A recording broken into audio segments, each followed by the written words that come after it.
Gloria a Jesús. Y como Él es el Señor y tiene el señorío, tiene el mando, hay cosas que Él demanda de nosotros. ¿Amén? ¿Sí? Hay cosas que Él demanda de nuestras vidas. Y vamos a hablar de 3 cosas que Él demanda de nuestras vidas. Un día me lo dijo a mí y yo hoy pensaba hablar de otras cosas que había compartido en la semana en el grupo de la iglesia y todo. Y estaba ahí sentada y el Señor me mostró este otro pasaje de la Escritura y me refrescó un poco la memoria.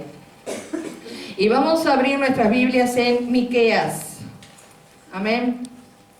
Miqueas capítulo 6. Gloria a Jesús. Porque Jesús sigue siendo el Señor. Aleluya. Y será el Señor siempre de nuestras vidas. Y si es el Señor, tiene señorío. Y si es el Señor, está al mando. Y si es el Señor, tiene la autoridad para hablar con libertad lo que Él quiera decir. Amén. Amén. Muchas veces lo que Él dice nos hace recapacitar, hace cambiar nuestra actitud, nuestro comportamiento. La palabra de Dios predicada tiene que hacer 3 cosas. Tiene que exhortarme. A algunos no les gusta cuando la palabra viene con exhortación, pero la exhortación es necesaria para poder corregir nuestras vidas. Amén. Para poder traer luz a los problemas que tenemos. La palabra de Dios predicada trae exhortación, también trae consuelo, ¿sí? También nos anima. Entonces, toda la palabra de Dios es útil para enseñar, para redarguir y para prepararnos en justicia. Entonces, un mensaje de Dios, así usted lo escuche por la radio o en vivo y en directo, tiene que tener estos 3 aspectos: exhortación, consuelo y ánimo. Amén. Gloria a Jesús. Y en Miqueas, capítulo 6, versículo... yo voy a leer del 6 al 8, pero voy a hacer hincapié en el 8. ¿Encontramos allí? Amén. El título dice, lo que pide Jehová. ¿Sí? Lo que pide tu Señor de ti. El título del mensaje podría ser ¿quién es tu Señor? Entonces tendríamos que saber si está dispuesto a obedecer lo que su Señor manda. Entonces dice, lo que pide Jehová de ti. Dice el profeta Miqueas, ¿con qué me presentaré ante Jehová y adoraré al Dios Altísimo? ¿Me presentaré ante Él con holocaustos, con becerros de un año? ¿Se agradará Jehová de millares de carneros o de 10.000 arroyos de aceite? ¿O daré mi primogénito por mi rebelión, el fruto de mis entrañas por el pecado de mi alma? Son preguntas que se hacen, ¿no? Preguntas que hace. Y en el 8 se nos da una respuesta tangible, una palabra rema, para poder aplicar en cada una de nuestras vidas. ¿Sí? Si alguno quiere hacer la voluntad de Dios, sabe que la voluntad de Dios es perfecta, es buena y es agradable. Y el versículo 8 dice, oh hombre, hablando de, en general, hombre y mujer, ¿no? Hombre y mujer, joven, anciano, joven o anciano. Dice, Él te ha declarado lo que es bueno. ¿Y qué pide el Señor de ti? Solamente, y anótese estas 3 cosas, hacer justicia, amar la misericordia y humillarse ante tu Dios. ¿Amén? Gloria a Jesús. ¿Lo repetimos en voz alta? ¿Hacer qué? Justicia. Amar la misericordia y humillarnos ante nuestro Dios. Amén. Ante su presencia. Diríamos que los 2 primeros aspectos, las 2 primeras órdenes, tienen que ver con nosotros y nuestras relaciones interpersonales. ¿Sí?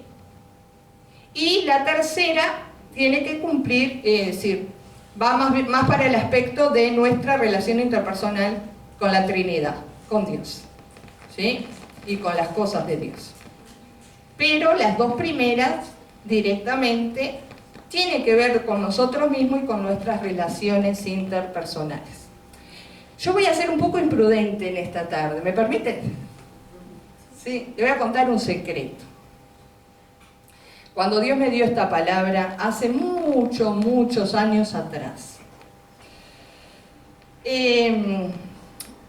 con mi esposo usted sabe que era un pastor evangelista, muy conocido en Montevideo y bueno, en Argentina también.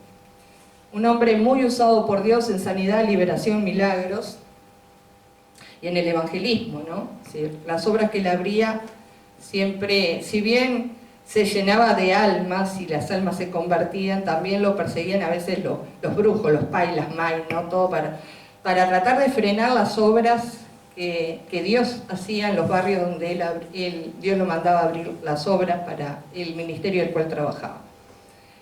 Y está la hermana Celina que hace así con la cabeza porque ella también lo conoció. Lo conoció jovencito, de los 20 años sirviendo a Dios hasta los 41 que falleció. ¿Y qué me sucedió? Que yo lo conocí a él en abril del 96 y me casé con él en diciembre del 98. Él era predicador de ese movimiento, uno de los 8 predicadores más usados del movimiento, que fueron los 8 predicadores que después se convirtieron en pastor después de 8 años de servicio. Y yo lo conocí en abril del 96, me casé en diciembre del 98, pero nuestro noviazgo fue corto, fue 2 meses, póngale, ¿no? Y bueno, y entre el año 96 y el año 98 le sucedieron cosas a él y me sucedieron cosas a mí, pero nosotros no, solo nos conocíamos de conocernos, nada más, ¿no? Él predicaba y yo era una filigresa, no teníamos ningún otro vínculo, digamos. Pero bueno, Dios fue obrando y a él le sucedieron cosas. Y a mí también me sucedieron cosas. El tema fue que cuando nos fuimos a casar, antes de casarme, ya los dos no estábamos en ese movimiento, a mí me mandaron llamar quienes habían sido mis pastores, porque yo trabajaba activamente en la obra, era colaboradora de la obra, y él, que ya había salido del movimiento hacía tiempo, él me pidió que no fuera a hablar con mis pastores. Y yo en realidad iba a ir a hablar con mis pastores, porque, ¿qué sucede? Yo lo que los pastores me dijeran, los 2 pastores generales, no iba a cambiar mi decisión de casarme con él. Yo me iba a casar con él igual. Pero sí quería saber qué era lo que los otros me querían decir, aunque yo ya sabía lo que me querían decir. ¿Entienden? Dios ya me había mostrado lo que me querían decir y yo sabía lo que me querían decir, pero yo, para no ofenderlo a él y porque amigos de él también, que hoy en día son pastores, me decían, no vayas, yo agarré y en ese momento obedecí. Entonces cuando me casé con él, me casé con parte de una historia omitida, digamos, que no se animó a contarme antes de casarme.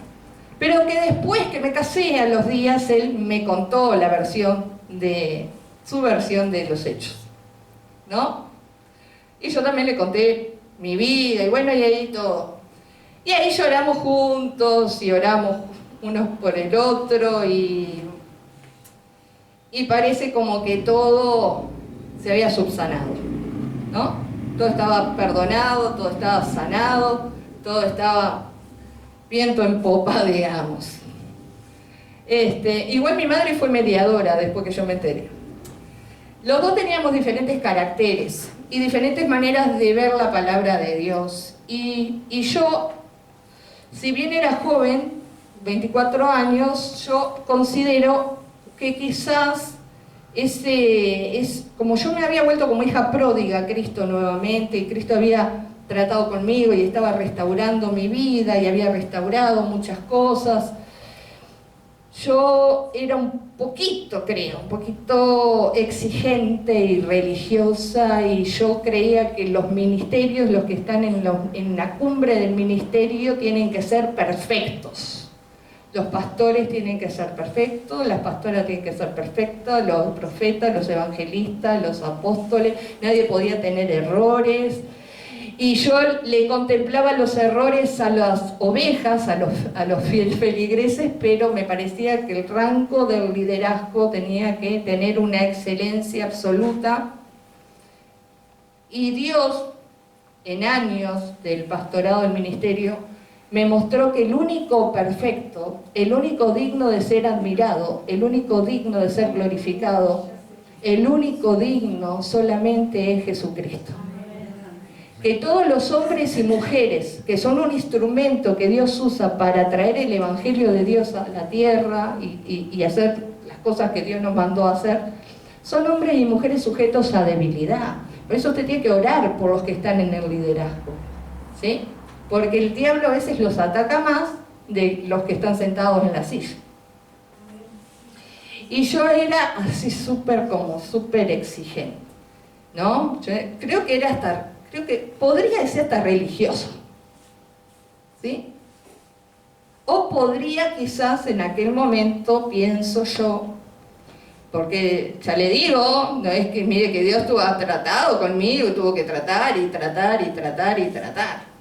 ¿no? Porque soy autoexigente conmigo misma y autoexigente con todo. La perfección me encanta. Pero bueno, el tema es que de esa oración, todo maravilloso, todo bien, todo bárbaro.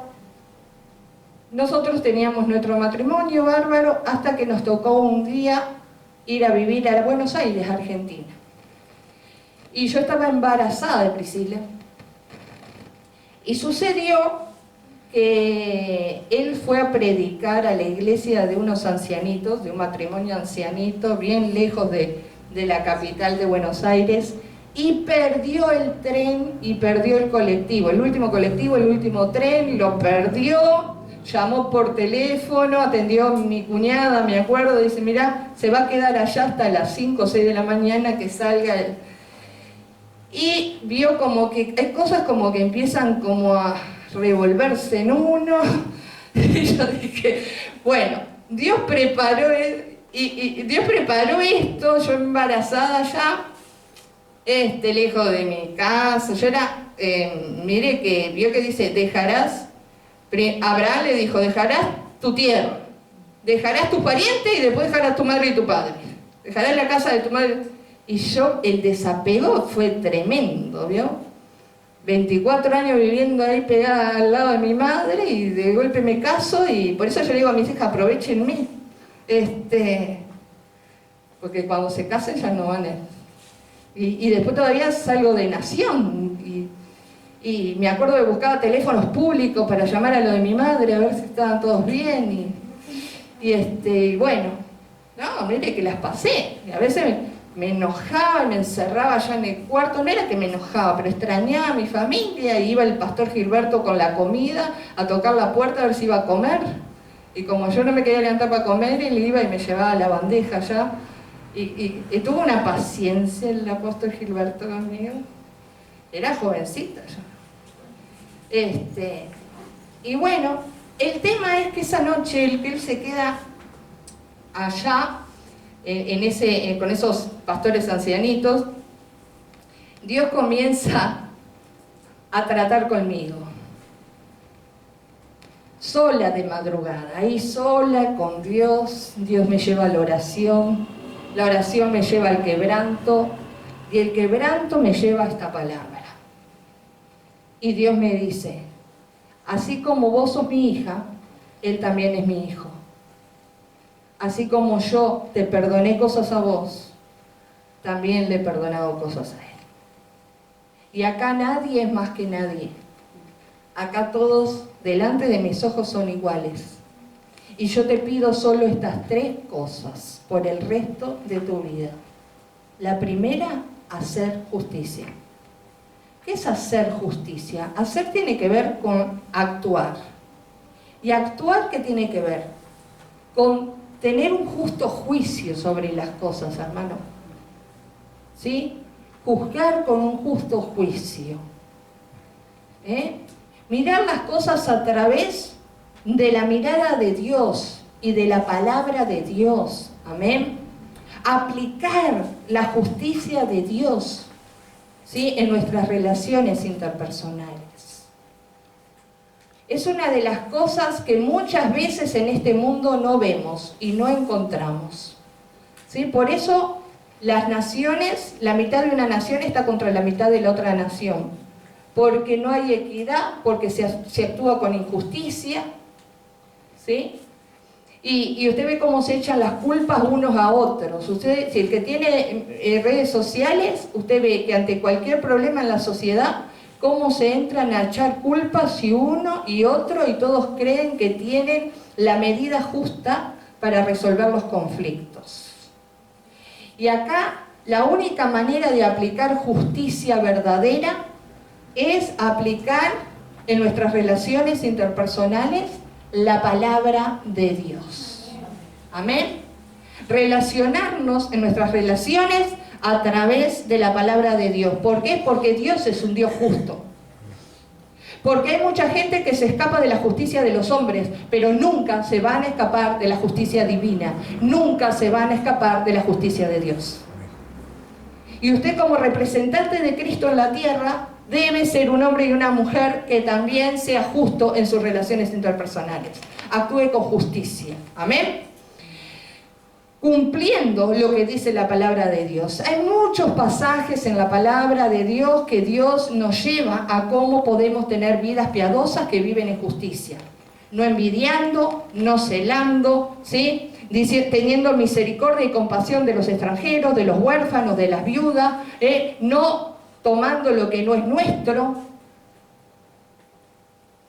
Y así la palabra de Dios nos habla a través de los 10 mandamientos, ¿sí?, de que no debemos codiciar nada del prójimo, ¿sí?, ni su asno, ni su buey, ni su casa. ¿Qué quiere decir eso? No tenga envidia, no tenga celos, ¿sí?, no ande tocando lo que no es suyo. No cobrar. Juan el Bautista mismo le decía a los recaudadores de impuestos y a los romanos y a todo aquel que lo iba a escuchar allá en el río Jordán, le decía: no cobren más de lo que es debido.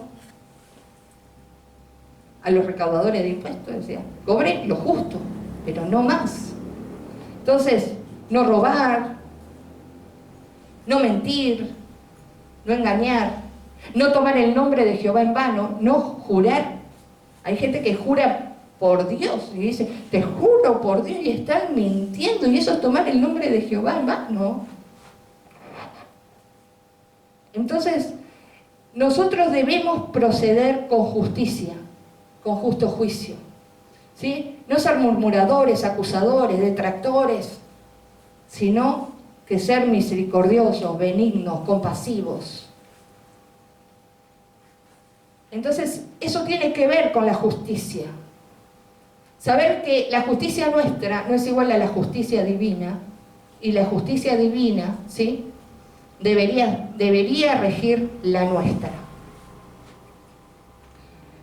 Amén. Mire a través de la palabra de Dios y va a ver ese juez justo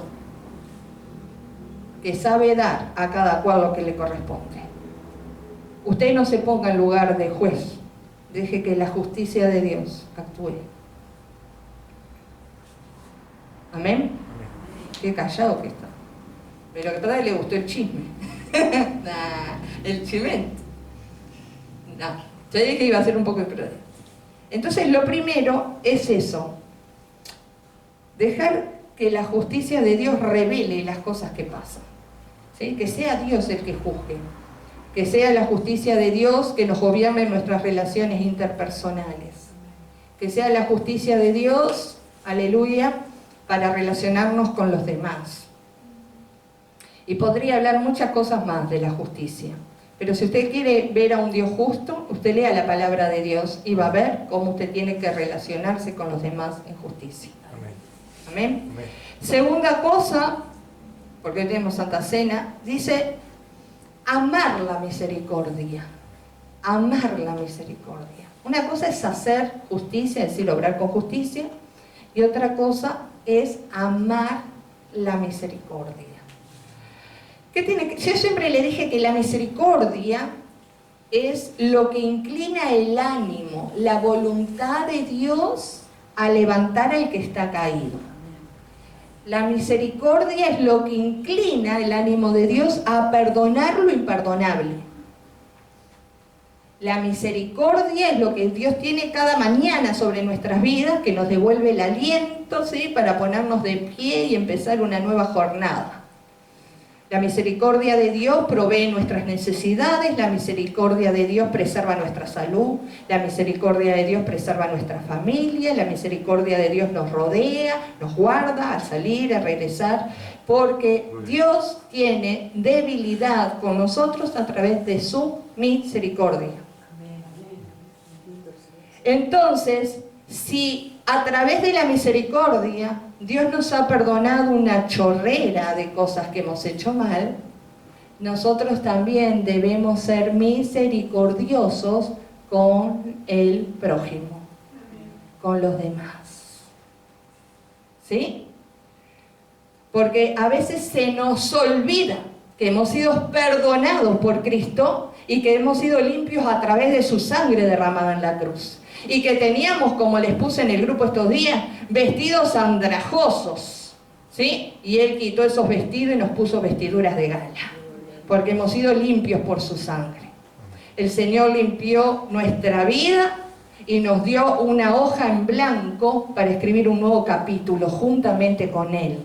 El acta de los decretos, dice Colosenses, que nos era contraria, que nos condenaba en la cruz, Cristo la clavó en la cruz, aleluya, y pagó el precio de nuestros pecados. Y nos dio una nueva oportunidad. ¿Por qué nos cuesta tanto olvidar las ofensas? ¿Por qué nos cuesta tanto entonces ser misericordiosos con otros? ¿Por qué nos cuesta tanto a veces recordar de donde Dios nos sacó, todo lo que Dios ha perdonado, todo lo que Dios ha sanado, restaurado, librado? ¿Por qué juzgamos tan duramente a otros y condenamos tanto a otros y no somos misericordiosos con otros? Cuando una de las cosas que Dios pide es amar la misericordia. Una de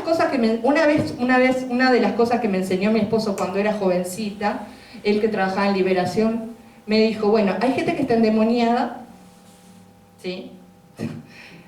Que eso es bien fácil, y después en el ministerio yo lo pude ver aquí y las veces que me tocó ir a predicar al exterior, de cómo simplemente uno que al transportar la presencia del Señor, la gente que está cautiva comienza a manifestarse. Y hay gente, me decía él, que no está endemoniada, hay gente que se hace la endemoniada, que es pura carne. Pero para discernir vos tenés que ver bien, ¿no? Dice, eso es bien clarito. Si vos sospechás a través del discernimiento de espíritu que la persona no está endemoniada, que la persona lo que quiere es hacerte perder el tiempo y se hace el endemoniado o la endemoniada, dale un pellizcón y vas a ver cómo va a decir, ay, ¿qué me estás haciendo? Porque lo que va a reaccionar es la carne. Porque usted le da un pellizcón a un endemoniado y sigue gritando y pataleando, ¿vio? Hasta que usted lo hace enmudecer en el nombre de Jesús. Pequeños tips que él me enseñó de liberación. Sí, pero cuando hay gente que vio, principalmente antes que había gente que era en la consejería, venían 2 o 3 veces por semana, ¿no? Entonces uno a veces tenía que ver que el Espíritu de Dios libera. Si no está liberado, entonces es carne, es pura carne. Entonces yo te daba un pellizcón a ver si salta. Saltaban y bueno, ya está, no me vas a perder el tiempo, ¿no? Pero también una de las cosas que me enseñó en eso, dice, a veces no son las personas, es lo que se mueve en las personas. ¿Entiende? Entonces a veces nosotros nos enojamos contra la carne y la sangre y no nos damos cuenta de lo que decía el apóstol Pablo. Vuestra lucha no es contra carne y sangre, vuestra lucha es contra principados, potestades, gobernadores. La lucha de ustedes no es contra tu hijo o contra tu hija, es lo que se mueve a veces en tu hijo y en tu hija. Eso es lo que tenés que atacar. No es contra el esposo o la esposa, es lo que se mueve a veces en el esposo y en la esposa. Eso es lo que está trayendo disensiones familiares. Eso es lo que está trayendo conflictos, problemas. Espíritus engreídos, mandados por el infierno para disolver la paz familiar. Entonces, A veces usted va y se grita y pierde la voz y la garganta y se enoja con fulana y con sultano y no se da cuenta que el único que se está matando de la risa, ¿quién es? El enemigo de su alma. Porque usted se le agarra contra la persona, ¿sí? Y la persona sale herida, se siente mal, y no es la persona, es el espíritu de rebeldía quizás que se mueve, ¿no?, en la persona, y bueno, todas esas cosas. Entonces a veces, cuando nosotros aprendemos a amar la misericordia, y somos conscientes de toda la misericordia que Dios ha tenido en nuestra vida, nos ha librado de la muerte, nos ha sanado, nos ha provisto, somos conscientes de los beneficios de Dios, somos agradecidos por los beneficios de Dios, ¿sí? Yo les decía el otro día en el grupo también, que cuando se habla del carácter de los hombres de los postreros días, una de las características era la ingratitud, ¿sí? Los hombres iban a ser ingratos, iban a ser malagradecidos. Y el cristiano no está llamado a ser malagradecido, el cristiano está llamado a tener un corazón agradecido, amén, a tener un corazón que tiene buena memoria, un corazón que no se olvida de los beneficios de Dios sobre su vida, que no se olvida de la misericordia que Dios ha tenido sobre su vida.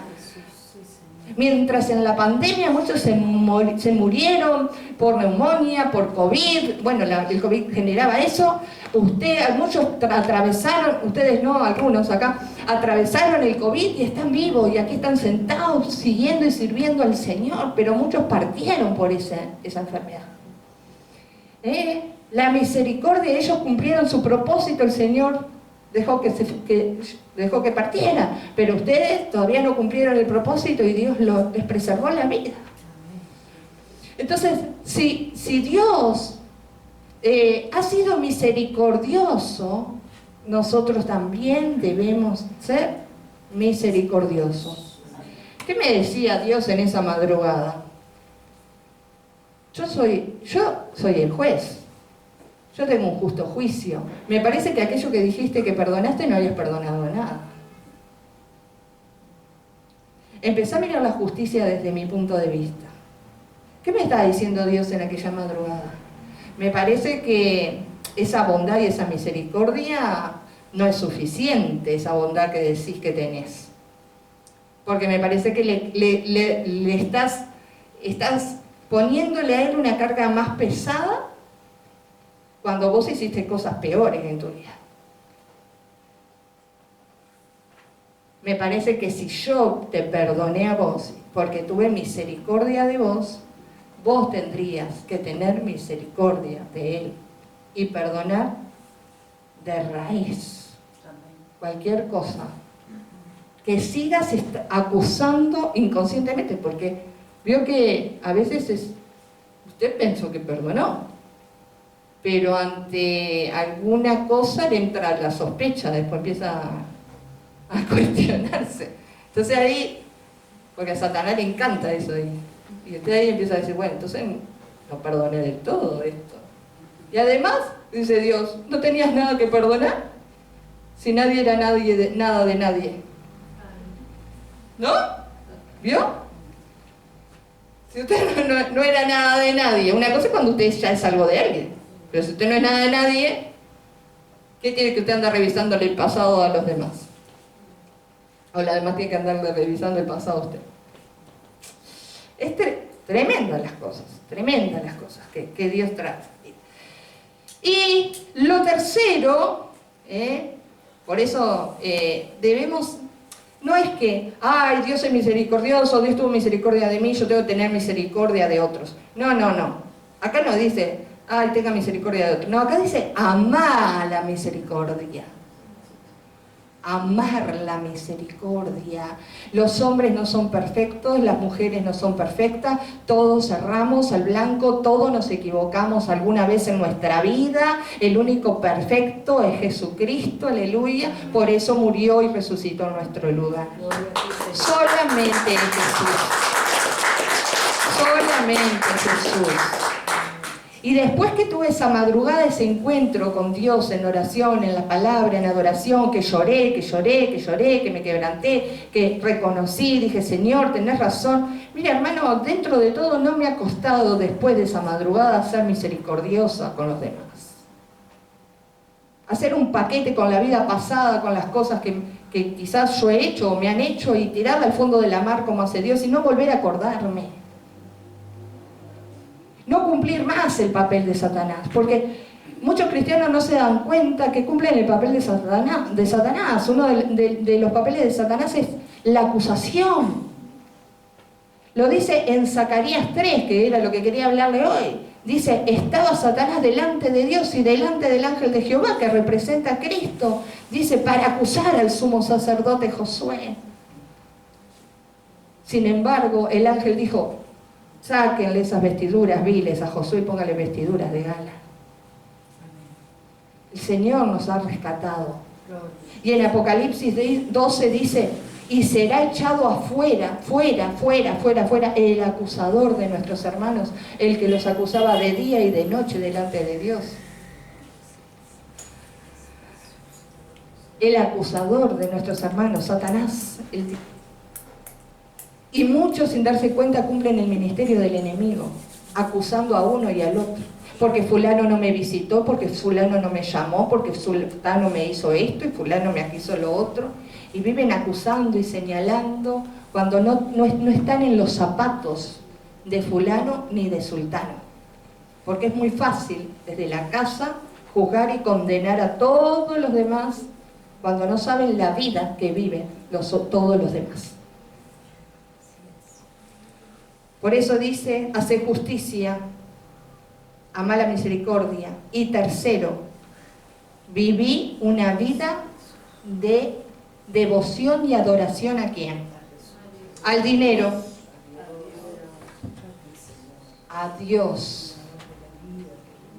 Una vida de devoción y adoración y consagración al trabajo. Una vida de amor y de devoción hacia los demás. No. Una vida de amor y devoción hacia aquel Dios que te ama. Amén. Él es digno de toda nuestra adoración. Vive una vida de adoración, no momentos de adoración. Decirle a tu hermana y a tu hermano, no vivas momentos de adoración, viví una vida de adoración. No vivas momentos de adoración, sino una vida de adoración.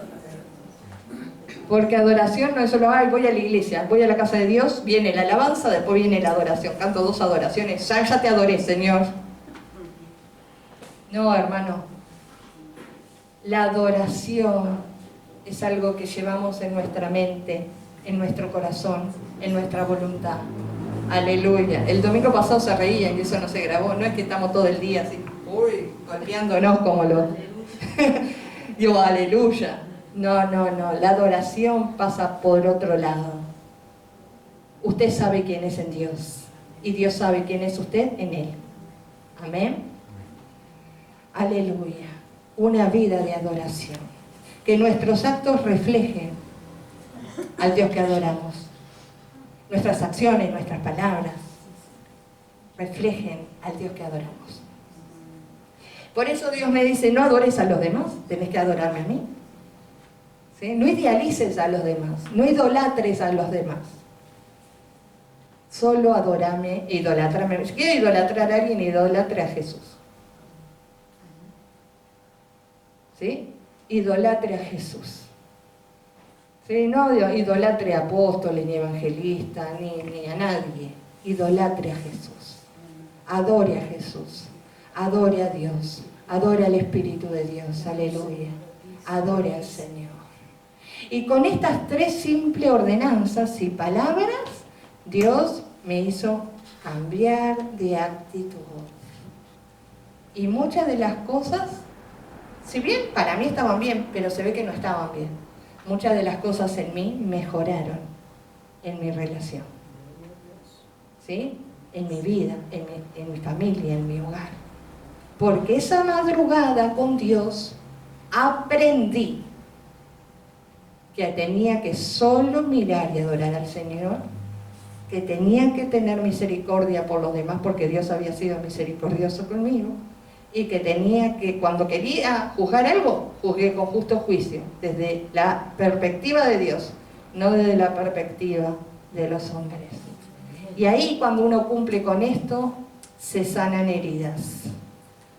Cuando uno cumple con esto, uno puede ver la vida desde el punto de vista de Dios, y uno deja de a veces de vivir siempre con una vida, digamos, como puercoespín, ¿vio? El puercoespín es ese que si se le acerca tira el ala. Sí. Ay, sí, hay gente que cualquier cosita ya ¡bum! ¿No? Como el puercoespín. Porque hay que mirar las cosas desde Dios. Y yo se lo comento porque yo soy una persona que sé cuál es mi llamado. Dios me ha llamado a mí a ser testigo de Él a todos los hombres de lo que he visto y oído. De predicar su palabra, pero cómo he visto milagros de Dios a través de su palabra. Y en las cosas que he visto y oído, muchas veces está mi vida involucrada. Entonces, tengo que testificar, no puedo callarme estos tratos de Dios interpersonales conmigo. Amén. Porque todo eso me llevó a ser la mujer que soy hoy. La mujer que pudo pasar por valles de sombra y salir adelante. La mujer que ha pasado por luchas y pruebas y victorias y sigue siguiendo y sirviendo al Señor.